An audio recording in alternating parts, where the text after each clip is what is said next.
All of us as human beings long to love and be loved. We all long, even crave, for intimacy.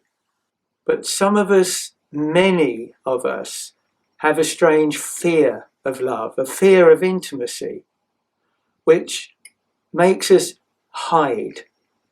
And it means that many of us have not been able to experience intimate relationships, intimacy, or have any form of sexual experience. And in this place of hiding, we become isolated and we begin to look at ourselves in the wrong kind of way. We begin to condemn ourselves and to disqualify ourselves from being worthy of love or being capable of love. And this isolation can cause great difficulties in our lives. We may be told there's something wrong with you, and we begin to look at ourselves and believe that. We begin to analyze ourselves. There must be something that is fundamentally flawed, that needs being fixed.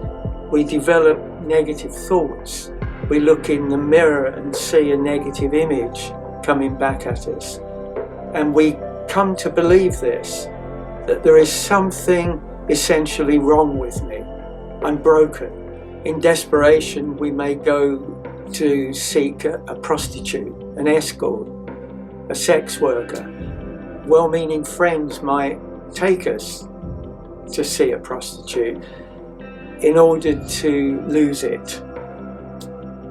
Of course, there's no intimacy in that experience. There's just pressure. We feel that our anxiety rising. We may have a panic attack or break out even in a cold sweat. It doesn't work. We can't perform.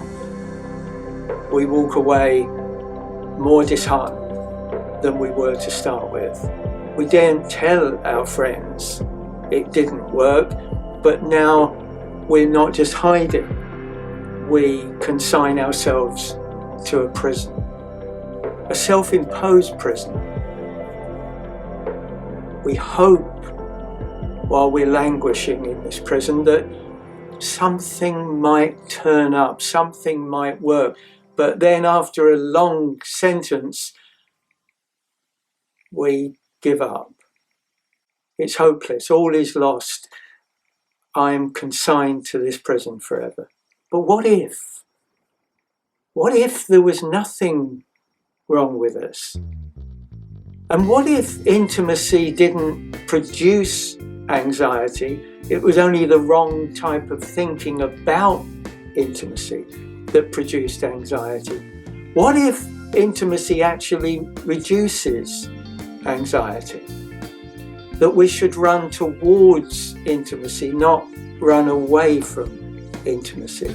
And what if men, what if women could actually be trusted after all?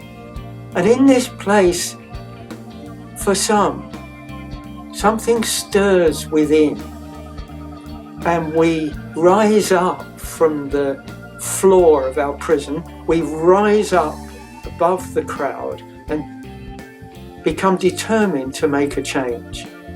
We feel weak, we feel helpless, but nevertheless, we are determined to try to see if a change can be made. And so we make changes, starting with the way we think, then the way we breathe. Then we make changes to the way we appear, even the way we dress. And we begin to make changes in the way we speak.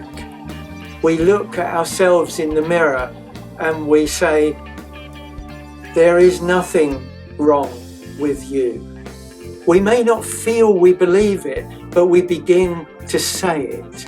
And our feelings begin to change the more we say it. And we begin to look for help. We search for someone who can help us to have direct experience of intimacy in a safe and supported way.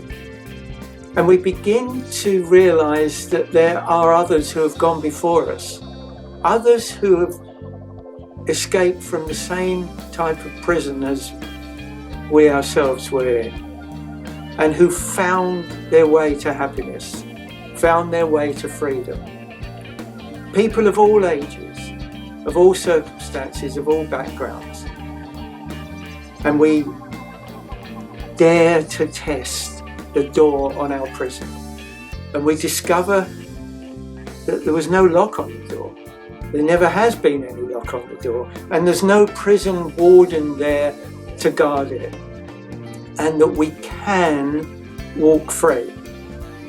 And we realize that those who have gone before us have beaten a path, and we can find it, and we can discover our own freedom, our own happiness, our own natural ability to be intimate.